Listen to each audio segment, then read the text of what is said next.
तो एक विस्तारित रिपोर्ट हमने आपको दिखा दी और जैसा कि हमने आपको वादा किया था कि रिपोर्ट के बाद एक विस्तारित चर्चा भी करेंगे। चलिए बातचीत की शुरुआत करते हैं। चलें सर, मेरा पहला सवाल यही था कि आपने वो तस्वीरें देखी, एक संप्रभु राष्ट्र का राष्ट्रपति, कल तक वो राष्ट्रपति था, लेकिन आज अमेरिका ने ऐसी सिचुएशन क्रिएट कर दी कि वो हाथ में हथकड़ियां लेकर फोटो खिंचा रहा है, थम्स अप कर रहा है और जाते हुए, कैद में जाते हुए हैप्पी न्यू ईयर बोल रहा है। क्या मजबूरियां रही होंगी, क्या लगता है इन तस्वीरों को जरा बताइए। जय हिंद, नमस्कार। देखिए, ये जितने जो टॉप लेवल के जो प्रेसिडेंट्स और ये होते हैं, they are very good actors also. और स्ट्रेन में, स्पेशली स्ट्रेन में, वो अपने आप को ऐसा दिखाते हैं जैसे उनके लिए सब कुछ रूटीन है। एक बात। दूसरी बात, कुछ आदतें भी पड़ जाती हैं। जब आप लोगों की तरफ देखते हैं तो आप सिर झुकाते हैं, हेलो करते हैं, हाय करते हैं। ये आपकी एक फितरत का पार्ट बन जाता है, आपकी पर्सनालिटी का पार्ट बन जाता है। उससे भी बड़ी बात, उसको भी मालूम है कि इस तरह की recording they will make world headlines कि देखिए यूएस ने मेरे साथ क्या किया, मेरी कंट्री के साथ क्या किया, और उसके बावजूद मैं कर्टियस हूं। मैं अपने तरफ से यूएस के लोगों को हैप्पी न्यू ईयर भी बोल रहा हूं, सिर भी झुका रहा हूं, अदब से पेश आ रहा हूं। दैट मीन्स बेसिकली मैं वो क्रुक नहीं हूं जो आप मुझे बना रहे हो। ये ओवरऑल एक मैसेजिंग का तरीका होता है और जिसमें मुझे लगता है हर प्राइम मिनिस्टर, प्रेसिडेंट, ये जो बड़े पॉलिटिशियंस हैं, इनको एक तरह से आदत पड़ जाती है, क्योंकि डिप्लोमैट्स जो फॉरेन सर्विसेज वाले होते हैं, कंटिन्यूस ब्रीफिंग 365 दिन आपको करते हैं। How to behave, how to shake hand, how to गले मिलना है, नहीं मिलना है, किसी से दूर रहना है, किसी की तरफ आगे बढ़ना है या नहीं बढ़ना है, हाथ आगे बढ़ाना है या नहीं। सो वो पार्ट आपके अंदर आ जाता है, और जब वो अंदर आ जाता है तो यहाँ पर मेरा अपना आकलन है कि ये वो दोनों चीज़ें अचीव कर पा रहे हैं। वह उन्हें मालूम है कि लोग रिकॉर्ड कर रहे हैं, कहीं ना कहीं ये रिकॉर्डिंग जाएगी और एक अच्छा मैसेज देगी कि देखिए मैं उतना बुरा नहीं हूँ जितना मुझे बताया जा रहा है। ये बिल्कुल ऐसा होता है। आपने ये जो बात कही ना कि ऐसे बड़े नेताओं की आदत हो जाती है। हमारे इलाके में हुआ करते थे तो उनको बस उनके चेहरे की ओर देखिए, वो तीरा नमस्कार करेंगे, ऐसा लगेगा कि सारे लोग उनको सम्मान देते हैं और उनको नमस्कार की आदत पड़ी, चाहे उनकी तरफ कोई ना देख रहा हो। कोई ना देख रहा हो, लेकिन वो ऐसे जरूर कहेंगे कि हाँ नमस्कार नमस्कार, ऐसे सर झुकाएंगे, अभिवादन करते रहेंगे। हमारे साथ प्रोफेसर दीप्ति तनेजा जी जुड़ गई हैं, विदेश मामलों की जानकार हैं। अमेरिका कहाँ जाकर रुकेगा? क्योंकि सवाल इसलिए है क्योंकि सीरिया में यही हुआ, लीबिया में यही हुआ, इराक में यही हुआ, करता सब यही है। शांति पुरस्कार भी ट्रंप को चाहिए, तो कहां जाके रुकेगा ये? देखिए, अमेरिका कहाँ जाके रुकेगा या रुकेगा भी या नहीं रुकेगा, या उसकी रिपरकशंस बाकी वर्ल्ड पे होने वाली हैं, ये सब तो आने वाला समय ही बताएगा। क्योंकि ये जो अमेरिका ने किया है ये बहुत ही अनप्रेसिडेंटेड है। अमेरिका में खुद इसका कल पूरे दिन क्रिटिसिज्म होता रहा है। ना कोई कांग्रेस का उन्होंने अप्रूवल लिया है, ना इंटरनेशनल लॉ को फॉलो किया है। और कल तक तो कम से कम एटलीस्ट जब उनको अरेस्ट किया था तो बात भी कर रहे थे कि ड्रग पेडलिंग के चक्कर में है, वहाँ पे ड्रग कार्टल्स हैं, इसके चलते। उसके बाद तो उन्होंने पूरा स्टैंड ही चेंज कर दिया। वांस अपने ट्रूथ सोशल मीडिया पे लिखते हैं कि ऑयल कंट्रोल ले लेगा। अमेरिका पूरा लिख रहा है कि now the entire Venezuelan oil will be controlled by us, our big markets will enter into the Venezuelan oil companies will enter into the Venezuelan market. तो ये रुकेगा या नहीं रुकेगा? रुकेगा तो बहुत बड़ा सवाल है।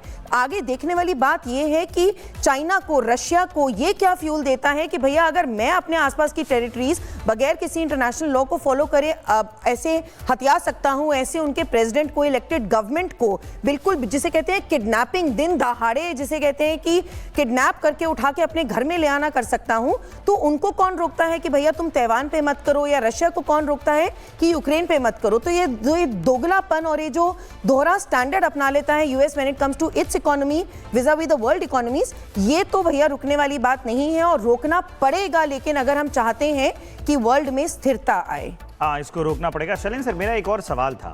हम इस वाक़ये को बहुत पहले देख रहे हैं और आप अक्सर टीवी पर आके हम आपको जब जोड़ते हैं तो ऐसी चीज़ें उस पर बताते हैं भी। एक और चीज़ बताइए कि ये घटना जो पहले हुई, मतलब अचानक एयर स्ट्राइक अमेरिका करता है, इससे पहले छोटी छोटी घटनाएं हो रही थी, जैसे उसके शिप को उड़ा दिया तो हम भी उसको फटाफट खबरों में चला देते थे, या फिर अच्छे विजुअल्स हैं तो 1 मिनट उसको जगह दी जाती। किसी को अंदाजा नहीं था कि ये इतना बड़ा अमेरिका हमला कर देगा। ऐसा क्यों हुआ? इसके पीछे की स्ट्रेटजी जरा समझाइए। अगर आप मुझे इजाजत दें, मैं 10 सेकंड लूंगा। दीप्ति जी ने बड़ी अच्छी सी बात करी कि दिन दहाड़े किडनैपिंग, एक इस चीज में एक तड़का डाल के देखते हैं। अगर ये प्रेसिडेंस वर्ल्ड में अलाउड है तो क्या इंडिया के लिए भी अलाउड होगा?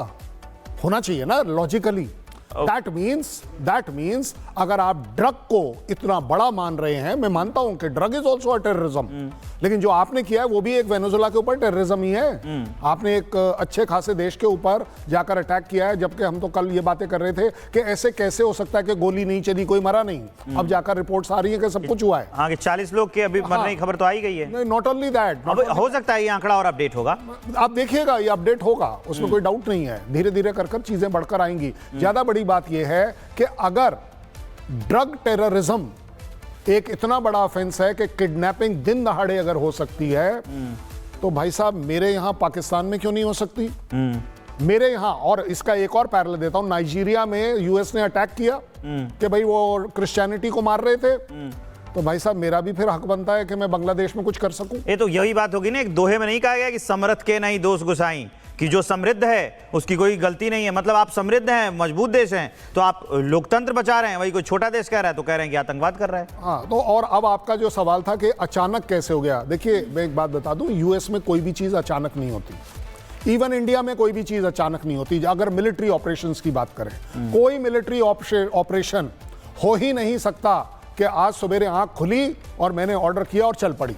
तैयारी रहती है, वो एक अलग बात है, लेकिन उससे बड़ी बात है, मैं आपको बड़ी जिम्मेदारी से एक एनालिसिस दे रहा हूं, इन्होंने इस पर्टिकुलर जो जहां मदुरो रहते थे उसका एक ढांचा बनाया, उसके ऊपर प्रैक्टिस करी, कैसे कौन कहां जाएगा, कौन सी डिटैचमेंट जाएगी। ये जो स्पेशल ऑपरेशंस की जो डिटैचमेंट है, जिसको ये डेल्टा फोर्स बोलते हैं, ये अपने आप में उतनी प्रोफेशनल है कि उन्होंने शायद ये भी पता कर लिया होगा कि उस रात को मदुरो साहब कौन सी ड्रेस पहनेंगे, क्या बुलेट प्रूफ जैकेट उनके पास होगा या नहीं होगा, अगर उनका जो नियरेस्ट सेफ हाउस है अगर वहां से निकलेंगे तो वो कहां जाएंगे। और इसीलिए आप देख रहे हैं कि एक जगह नहीं, वो कई जगह लैंड हुए, और वो लैंड होने के बावजूद सबसे बड़ी बात कि उन्होंने उनको अपना महल छोड़ने से पहले, या वो जो कॉम्प्लेक्स है उसको छोड़ने से पहले उनको पकड़ लिया। सो ये सारी चीजें अचानक नहीं होती हैं। Yes, decision making is always अचानक। मैं आपको बड़े आज बता सकता हूं, क्योंकि टाइम निकल गया है, कि जब हमने बालाकोट किया, हमने उरी किया, आपको क्या लग रहा है कि चल पड़े हम? हर एक चीज के पीछे प्रैक्टिस होती है, हर एक चीज के पीछे कंटिंजेंसी प्लानिंग होती है। आप ये भी देखते हैं, आपको क्या लग रहा है, इन्होंने ये नहीं सोचा होगा कि वेनेजुएला के पास एयर डिफेंस है या नहीं, उसको साइलेंस कैसे किया जाएगा, क्या उनको इन्फ्लुएंस किया जाएगा, घर का बेदी लंका ढाए हुआ होगा, वहां के लोगों को इन्होंने कहीं ना कहीं इन्वॉल्व किया होगा। अदरवाइज ये इतना बड़ा ऑपरेशन, सो कॉल्ड यूएस के ऊपर कोई कैजुअलिटी ना आना एक बहुत बड़ी अचीवमेंट है, ये भी मैं मानता हूं, ये काबिले तारीफ है कि आप एक दूसरी कंट्री में आकर इतने सारे लोग, साथ आपके हेलीकॉप्टर आ जाते हैं, फाइटर जेट्स आ जाते हैं, ग्राउंड फोर्सेस आ जाती है, लैंड हो जाते हैं, वो पैदल चलते हैं, गाड़ियों को तलाश करते हैं, ब्लॉकेड लगाते हैं, ये सब क्या है? I agree. राष्ट्रपति और उनकी पत्नी को उठा ले जाते हैं। और बाय द वे, ये जो जितने मदुरो साहब के फोटो दिखाए जा रहे हैं, सब कुछ उनकी मैडम का क्या गलती है इसमें? हाँ, ये भी है सर, इस पर चर्चा करेंगे, लेकिन एक बड़ी अपडेट आ गई है। आप दोनों हमारे साथ बने रहिए।